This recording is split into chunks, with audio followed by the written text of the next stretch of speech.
Mi familia se negó a mover sus vacaciones a Cancún, aunque el funeral de mi hijo era esa misma semana. Gastamos 150,000 pesos. Lo que pasó es tu problema, no el nuestro, me dijeron. Así que corté todo contacto con mis papás y con mi hermana. Cuando regresaron, los estaba esperando una sorpresa. Pero voy desde el principio. Hoy tengo 38 años. Cuando empezó todo, hace casi un año, yo tenía 37. Estuve casada con Daniel 15 años. Tenía 39, trabajaba en un banco y amaba pescar más que nada, bueno, casi más que nada, porque por encima de cualquier cosa estábamos mi hijo Tomás y yo. Tomás tenía 12. Era listo. De esos niños que sacan buenas calificaciones sin que tengas que estarles rogando. Y jugaba fútbol en una liga infantil del Deportivo. Vivíamos en una casa bonita, sin lujos, pero era nuestra. Por años, Daniel también tuvo un departamento en la ciudad que heredó de su abuela. Estuvo vacío mucho tiempo, porque nosotros no lo necesitábamos. Cuando mi hermana Elena se casó con Jorge, hace 2 años, las cosas se les apretaron. Él trabajaba en una agencia de autos. Ella era recepcionista en una clínica dental. No ganaban mucho, y se la vivían cambiándose de cuarto, o con compañeros de cuarto. Entonces Daniel y yo les propusimos algo. Múdense al departamento, sin renta. Nomás cuídenlo y vayan juntando para su propio lugar. Yo lo dije convencida. Como se dicen esas cosas en familia. Elena es 3 años menor que yo. Siempre había batallado con las relaciones y Jorge parecía un buen tipo. Yo quería creer que, por fin, las cosas se le iban a acomodar. Mis papás, Roberto y Leticia, viven como a 20 minutos, por la zona norte también. Mi papá se jubiló del correo. Mi mamá trabajó años en una biblioteca y se retiró el año pasado. Ya están en sus 60s y yo creía que nos llevábamos bien. Yo les hablaba cada pocos días. Si mi mamá necesitaba que la acompañaran al súper, ahí estaba yo. Si a mi papá le dolían las manos por la artritis y no podía arreglar algo en la casa, yo iba. Cuando se les complicaba el dinero, yo buscaba cómo ayudar. Yo de verdad pensaba que eso era una familia. Ese sábado de enero amaneció frío. De esos días en los que el sol engaña y el aire sigue cortando. Daniel se despertó temprano, emocionado por llevarse a Tomás a pescar a la laguna de Zumpango. Lo habían planeado toda la semana, porque decían que el clima iba a estar de lujo. Se fueron como a las 8 de la mañana. La camioneta de Daniel iba cargada con sus cosas, las cañas, la hielera con tortas que yo les había preparado, agua, fruta, y con el entusiasmo que traían, parecía que iban a conquistar el mundo. Me acuerdo que me quedé parada en la puerta, viéndolos alejarse, y pensé, sin exagerar, ¡qué suerte tengo! Yo me quedé haciendo cosas normales. Limpié, lavé ropa, fui al súper. Como a las 5 empecé a hacer de cenar, esperando que regresaran en cualquier momento. Daniel siempre decía que a más tardar a las 6 ya iban a estar de vuelta porque Tomás tenía tarea. Llegaron las 6 y nada. Las 7 y nada. Le marqué a Daniel y se fue directo al buzón. No era raro. Por la laguna y en algunos tramos se va la señal. A las 8 ya me estaba inquietando, pero me repetía que a lo mejor se les fue el tiempo o tuvieron un problema con la camioneta. El timbre sonó a las 8:47. Me acuerdo exacto porque vi el reloj, pensando que era un vecino o alguien con una entrega. Abrí la puerta y había 2 policías. ¿Mariana Paredes?, me preguntó el mayor, con una cara seria que me heló. Hay una sensación que te cae encima cuando sabes, sin que nadie te lo diga, que algo horrible pasó. Yo la sentí en ese segundo. Sí, me salió casi sin voz. Soy el oficial Hernández. Él es el oficial Salas. ¿Podemos pasar? Los dejé entrar a la sala. Las piernas me temblaban, como si no me sostuvieran. El oficial Hernández se sentó frente a mí. El otro se quedó cerca de la entrada, como cuidando el espacio. Hernández respiró hondo. Señora Paredes, lamento decirle esto, pero su esposo y su hijo estuvieron involucrados en un accidente grave esta tarde. Las palabras me pegaron como si me hubieran empujado. ¿Están bien? ¿Dónde están?, pregunté, y hasta me dio coraje que mi voz saliera tan normal. Hernández bajó la mirada a su libreta. El accidente ocurrió aproximadamente a las 6:15 de la tarde, de regreso, en un cruce con semáforo por la zona de Tecámac. Un conductor en estado de ebriedad se brincó la luz y se impactó del lado del conductor. Yo sentía que no estaba respirando. «Dígame nada más si están vivos», le dije, y la voz se me quebró. Hernández me miró con una tristeza que no se le iba a quitar nunca. Su esposo falleció en el lugar. Lo siento mucho. El mundo se quedó en silencio. Yo escuché las palabras, pero no entraban. Daniel muerto. No, no podía ser. Me había dado un beso en la mañana. Se iba a regresar a contarme cuántos peces sacaron. Tomás iba a entrar a la casa hablando a 1000 por hora. ¿Y Tomás? Logré decir. El niño está vivo, pero está en estado crítico. Tiene lesiones importantes, incluyendo un traumatismo cráneoencefálico. Por la póliza de Daniel, lo trasladaron al hospital Ángeles Lindavista. Está en cirugía. No recuerdo bien lo que pasó después. Recuerdo que el oficial Salas me llevó en la patrulla porque yo no estaba en condiciones de manejar. Recuerdo que el oficial Hernández manejó mi coche detrás. Recuerdo luces, pasillos, doctores con uniforme, palabras que yo no quería entender.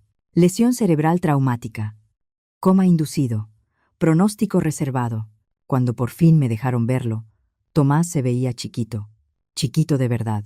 Estaba en esa cama enorme, rodeado de máquinas, con tubos, con la cabeza vendada, la cara inflamada y marcada.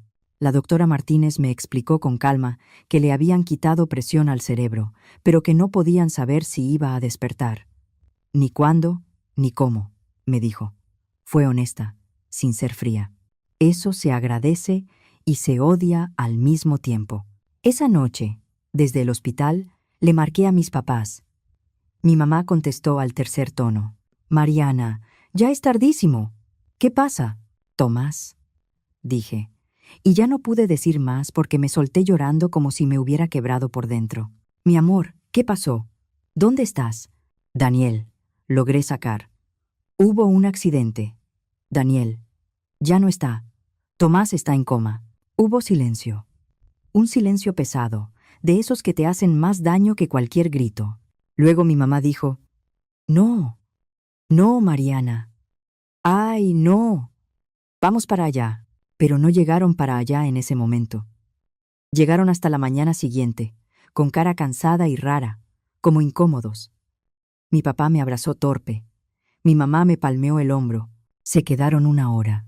Preguntaron lo básico. «¿Cómo pasó?» «¿Qué dijo la doctora?» «¿Qué va a pasar ahora?» Y luego dijeron que tenían que irse porque necesitaban hacer llamadas. «Te vamos a ayudar con los arreglos», me dijo mi mamá. «No te preocupes por nada». Yo me agarré de esas palabras como de un salvavidas. Al día siguiente, los llamé para hablar del funeral de Daniel. Yo estaba destruida, y aún así había que tomar decisiones. Y ahí fue cuando noté algo. La voz de mi mamá ya no era la misma. Sonaba lejos, como si estuviera hablando de un trámite. «Mariana, es que no vamos a poder ayudarte con los arreglos». «¿Cómo que no?», pregunté, confundida. «Es que Elena y Jorge se mudan esta semana al departamento de Daniel y quedamos en ayudarlos a acomodarse». Yo me quedé en blanco. «¿Pero qué tiene que ver eso?» «Mamá, Daniel acaba de morir. Su funeral es más importante que andar acomodando cosas». «Claro que sí», dijo rápido, como queriendo cerrar el tema. «Pero ya lo prometimos. Y tú sabes cómo se pone Elena cuando le cambian los planes. Vamos a ir al funeral. No te preocupes. Nada más. No vamos a poder ayudarte con la organización». Colgué y me sentí sola de una manera que no puedo explicar. Mi esposo había muerto. Mi hijo estaba entre la vida y la muerte. Y mi familia estaba preocupada por cajas, muebles y por no hacer enojar a mi hermana. Organicé el funeral de Daniel sola. La funeraria, las flores, la sala, la misa, el ataúd, el panteón. Cada decisión la tomé yo, con la cabeza hecha pedazos, mientras ellos estaban ayudando a Elena y a Jorge a mudarse al departamento de la Colonia Juárez. El servicio fue sencillo. La gente llegó. Dijeron cosas bonitas de Daniel. Yo escuchaba y sentía que estaba viendo una película ajena. Lo enterramos y cuando terminó, mis papás, Elena y Jorge, llegaron casi al final. Se quedaron lo mínimo y se fueron rápido. Y ahí empezó a nacer algo feo en mí. No era odio todavía. Era como una realidad que se me iba acomodando en la cabeza, pero yo no quería verla. Después de la muerte de Daniel, legalmente todo quedó a mi nombre. La casa, el departamento, sus cuentas. Daniel había sido muy cuidadoso con el dinero y tenía un buen seguro de vida. Me dejó estable económicamente. Era lo único bueno en medio de todo eso. Yo trabajo en un despacho contable y decidí reducir el horario a medio tiempo. El dinero ya no era el problema. Lo único que me importaba era estar con Tomás. La doctora me dijo que a veces, aunque no respondan, pueden escuchar, así que todos los días le leía. Le leía lo que fuera, libros que le gustaban, historias de aventura, hasta la tarea que la escuela mandaba, porque sus maestros estaban siendo amables y me la seguían pasando por si despierta. Tu maestro dice que vas muy bien en matemáticas, le decía, con la mano de Tomás en la mía. Te está guardando todo para cuando regreses. Le hablaba de los partidos del fin de semana, de lo que pasaba en la escuela, de cosas chistosas que veía en la tele. Le hablaba de su papá. Le decía que Daniel estaría orgulloso de él, que estaba luchando con todo, pero Tomás no respondía. Respiraba. El corazón iba estable. Las máquinas marcaban números que yo aprendí a mirar como si fueran un idioma. Y aún así, nada. Ni un apretón de mano, ni una mirada, nada. Los doctores eran amables pero realistas. Las lesiones cerebrales así de severas pocas veces tienen un final feliz. Aún así, yo me aferré. Pasaron 6 meses. Mi vida se volvió una rutina. Trabajo en la mañana, hospital en la tarde, noches solas en la casa. Elena y Jorge ya estaban bien instalados en el departamento. A veces me marcaban para darme las gracias por dejarlos estar ahí, pero nunca preguntaban por Tomás. Nunca. Ni una sola vez un ¿cómo sigue? ¿O necesitas algo? Mis papás visitaron a Tomás exactamente 3 veces en 6 meses. 3. Y cada visita duraba como 20 minutos antes de que encontraran un pretexto. Los hospitales me ponen nerviosa, decía mi mamá. O tu papá ya se cansó, decía también. Y el tráfico, remataban, como si eso justificara todo. Un martes por la mañana, en julio, la doctora Martínez me llamó al trabajo. Yo estaba revisando unos reportes cuando sonó el celular. Señora Paredes, soy la doctora Martínez. Necesito que venga al hospital lo antes posible. Se me cayó el alma. Salí sin pensar. Manejé como pude. Cuando llegué, la doctora me esperaba afuera del cuarto de Tomás, y por su cara supe todo antes de que abriera la boca. Señora Paredes, lo siento muchísimo. Tomás falleció hace aproximadamente 1 hora. Su cuerpo ya no pudo más. Sentí un golpe. Literal. Me fui para atrás y tuve que agarrarme de la pared. Pero estaba estable, dije, casi reclamando. Ayer lo vi igual que siempre. A veces, con lesiones tan graves, el cuerpo se rinde, me explicó, y se le quebró un poquito la voz. No había nada más que pudiéramos hacer. De verdad lo siento. Entré al cuarto y lo abracé por última vez. Tomás se veía tranquilo, como dormido. Yo esperaba que abriera los ojos y me dijera, ¿qué pasó? Como cuando se despertaba de una pesadilla. Pero no, mi niño se había ido. Manejé de regreso a casa y me senté en la sala durante horas, llorando hasta que ya no me salía nada. Cuando por fin pude respirar sin ahogarme, tomé el teléfono y marqué a mis papás. Mamá, Tomás murió hoy. Hubo una pausa. Ay, Mariana, lo siento, dijo mi mamá. Su voz era plana, como si le hubiera dicho que se me descompuso el refrigerador. Yo me quedé helada, pero seguí. Necesito ayuda con el funeral, le dije. No puedo hacer esto sola otra vez. Pues eso va a ser un problema, contestó ella, como si estuviera hablando de un cambio de plan. No podemos ayudarte con eso, y tampoco vamos a poder ir al funeral. Yo pensé que había escuchado mal. ¿Qué? ¿Cómo que no van a ir? Mañana volamos a Cancún con Elena y Jorge. Es un viaje familiar. Lo planeamos desde hace meses. Era martes. Tomás acababa de morir, y mi mamá me estaba hablando de un vuelo al día siguiente. Me quedé sin reacción un segundo, y luego me salió la voz como un grito bajito. Mamá, mi hijo acaba de morir. Tu nieto acaba de morir. ¿Cómo que se van de viaje? ¿Lo pueden mover? Claro que no, dijo cortante. ¿Tú sabes cuánto dinero se gastó en esto? 150,000 pesos. No se puede reprogramar. Se pierde. Yo sentía que me ardían las manos. ¿Están escogiendo unas vacaciones sobre el funeral de Tomás? Mariana, tú eres una mujer fuerte. Vas a poder con esto, dijo como si me estuviera dando un consejo. Así como pudiste con el funeral de Daniel.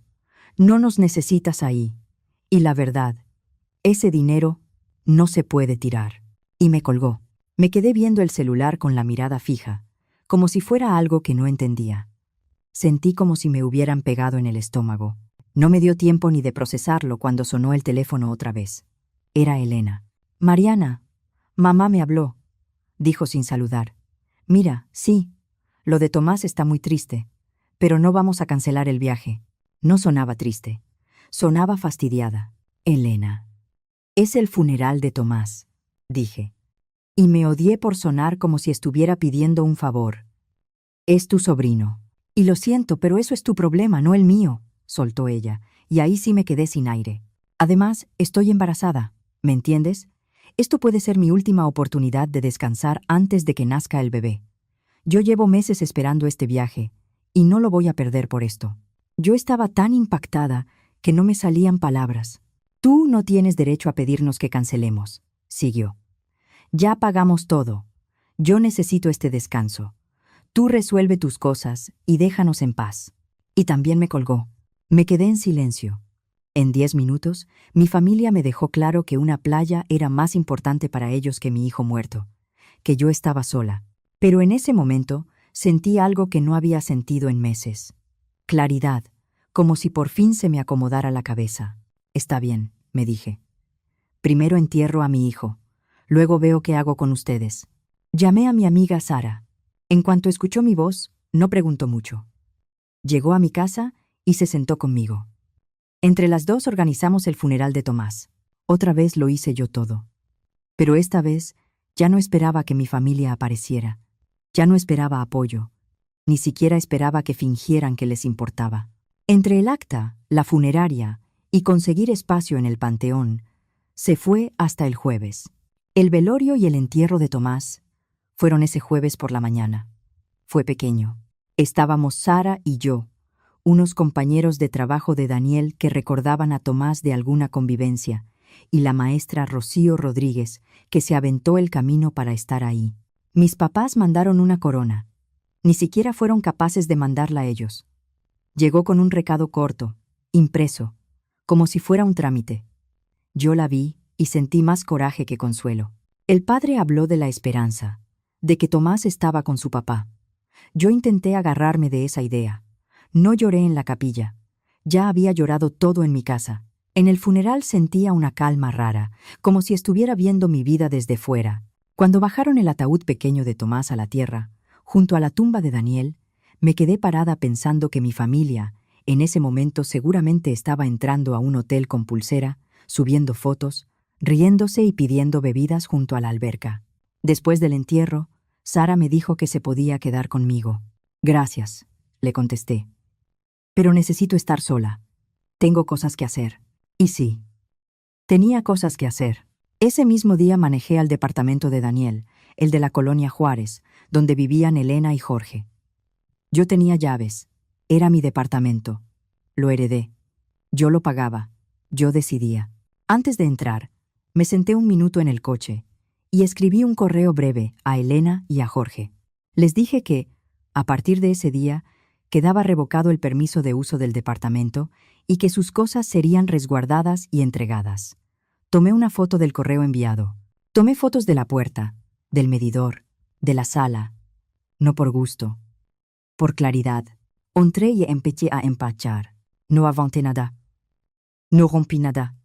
No hice teatro. Simplemente empecé.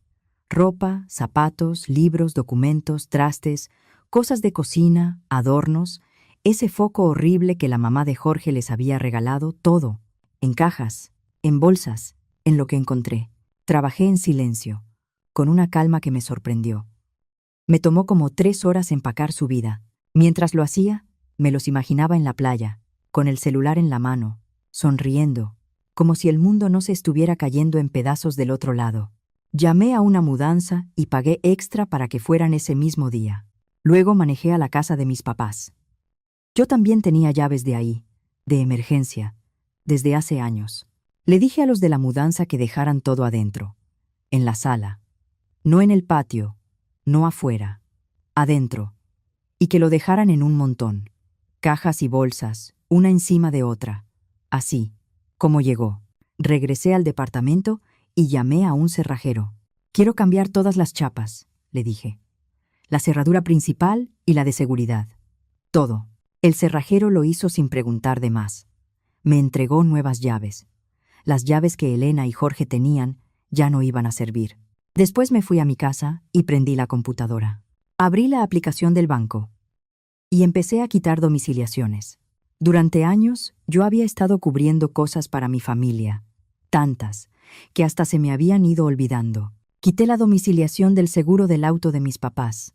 Dejé de pagar ese seguro médico complementario que yo cubría porque mi mamá decía que, por si acaso, di de baja una suscripción de una revista que mi papá recibía cada mes.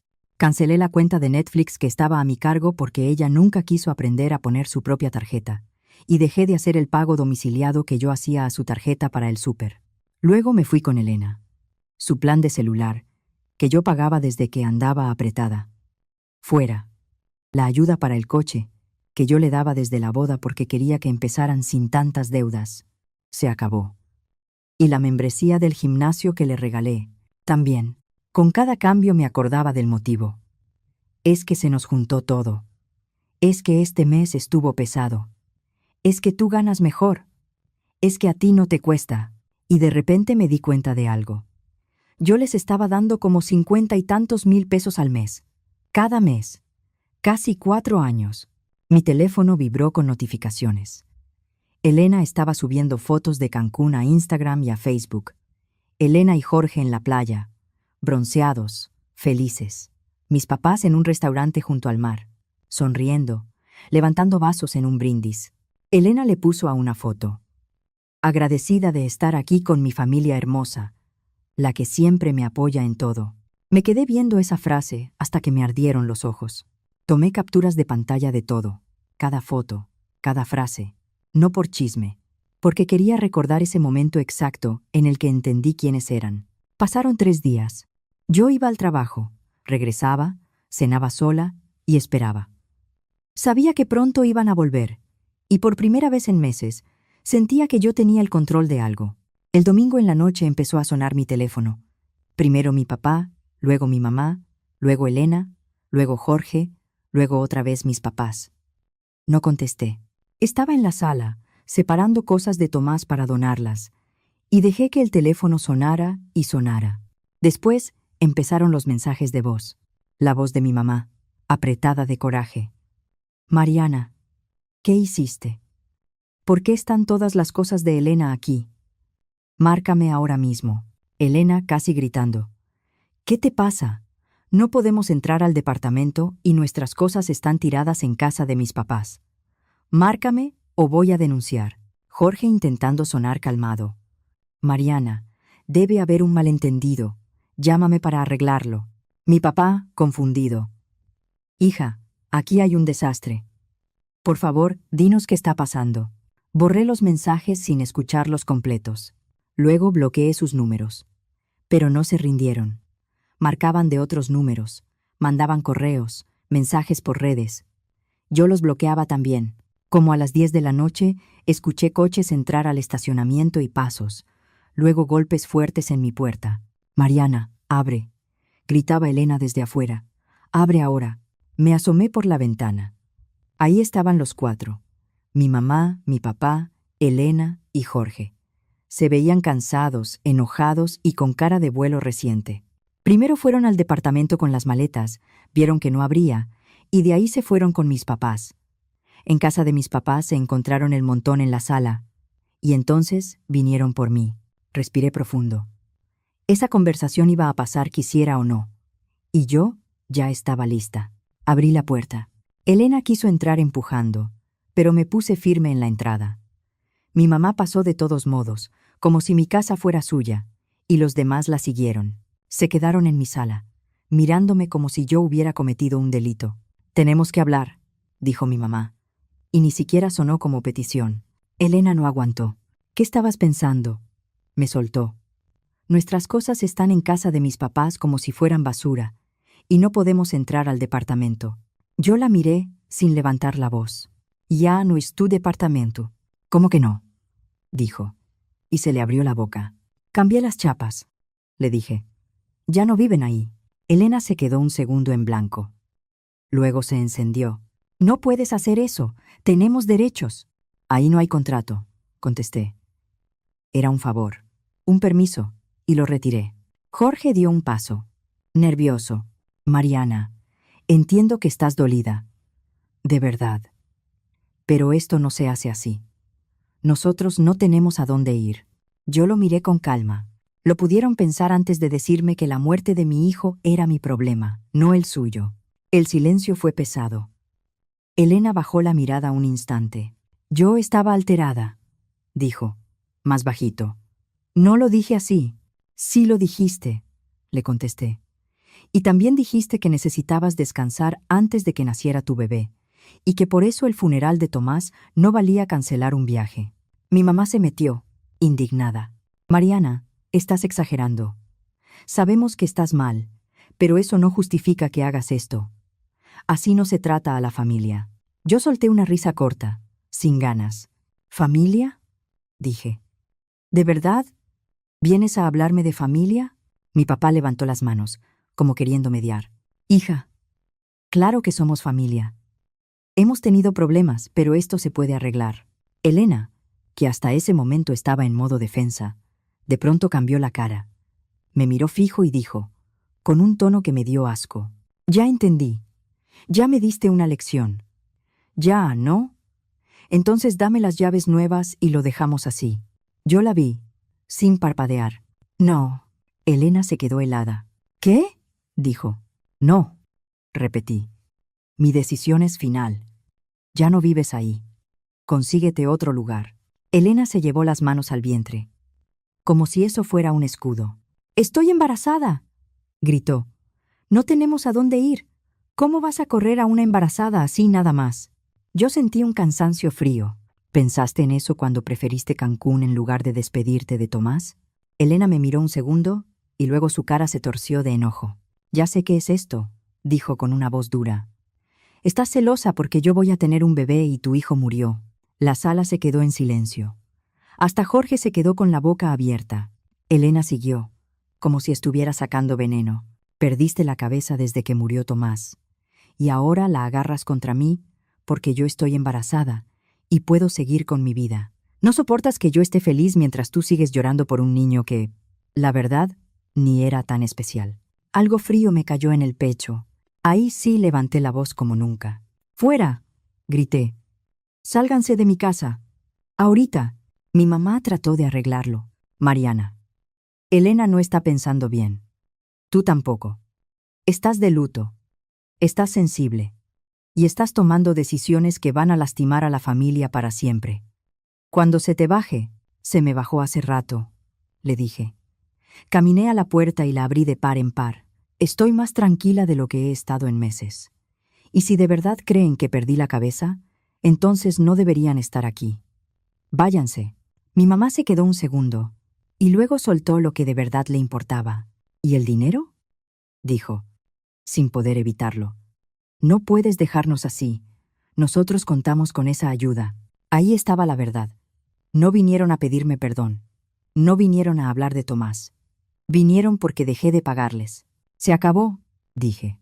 «El seguro del auto, el seguro médico, sus pagos, su tarjeta, Netflix, todo. El plan de Elena, su coche, su gimnasio, todo». Mi mamá empezó a llorar. A llorar de verdad. No lloró así cuando le dije que Tomás murió. «Mariana, por favor, no podemos con eso. Estamos jubilados. No nos alcanza». Yo la miré con calma. Se endeudaron para irse de vacaciones. Lo pagaron con tarjeta y a meses. Y aún así, me dijeron que el funeral de mi hijo era mi problema. «Ahora resuélvanlo ustedes». Mi papá intentó hablar, pero no le salía nada. «Resuélvanlo», repetí, como me dijeron a mí. Es su problema. Se fueron. Elena seguía gritando afuera que era injusto, que iba a buscar un abogado, que yo me iba a arrepentir. Mi mamá lloraba. Mi papá caminaba mirando al suelo. Cerré la puerta. Puse seguro. Y sentí algo que no sentía desde antes del accidente. Ligereza. Como si me hubiera quitado un peso del cuerpo. Pasaron 2 semanas tranquilas. Intentaron comunicarse de 1000 formas. Mensajes desde números desconocidos, correos, cartas, visitas. Yo bloqueaba, borraba, ignoraba. No abría la puerta. No contestaba. Hasta que Elena cometió un error. Publicó en Facebook un texto larguísimo diciendo que yo era cruel y vengativa. Dijo que había sacado a mi hermana embarazada de su casa y que había dejado a mis papás sin apoyo solo porque se fueron de viaje.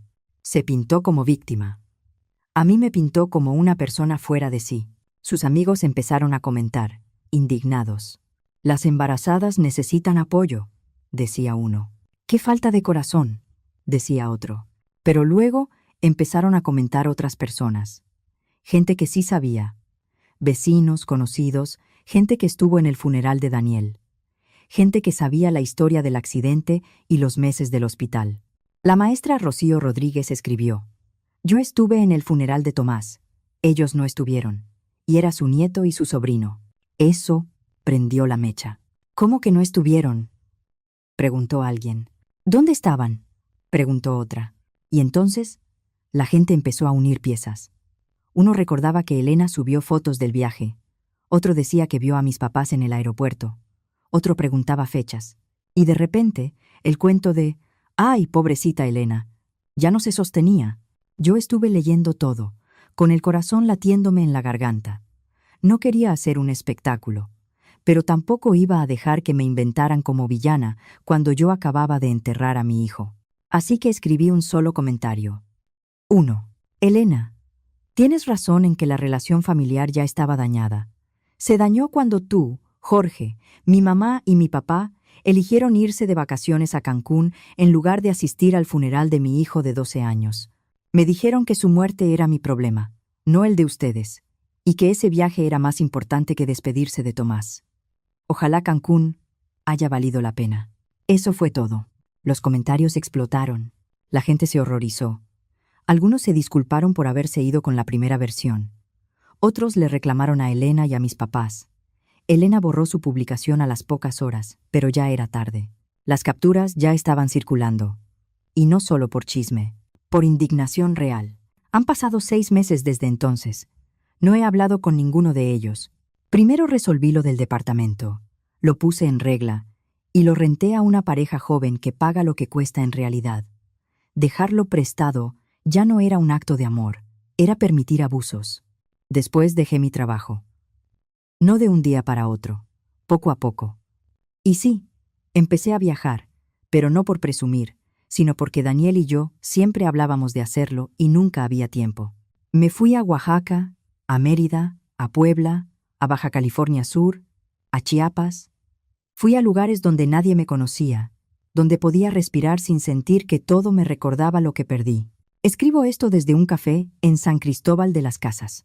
Afuera hace fresco y huele a lluvia. Hay gente pasando con bolsas, parejas hablando bajito, vida normal. Y yo, por primera vez en mucho tiempo, siento que puedo existir sin estar en modo supervivencia. Cuando termine este viaje, me voy a mudar a un lugar de montaña. A Mineral del Chico, Hidalgo. Siempre me gustaron los bosques y el silencio. Y ya no hay nada que me amarre a donde vivía. Mi casa tiene recuerdos en cada esquina, y yo necesito un inicio nuevo. A veces la gente me pregunta si extraño a mi familia. La respuesta honesta es no. Extraño la familia que yo creía tener, la que pensé que me iba a abrazar cuando se me acabó el mundo. Pero esa familia no existía. La familia real, la que eligió una playa en lugar del funeral de un niño, esa no la extraño. Y por primera vez en mi vida adulta, me siento libre. Libre de gente que se acostumbró a que yo resolviera todo. Libre de quienes confundieron apoyo con derecho. Libre de quienes valoraron el dinero y la comodidad por encima del amor y la lealtad. Libre para construir una vida nueva con personas que sí sepan lo que significa estar de verdad cuando más se necesita.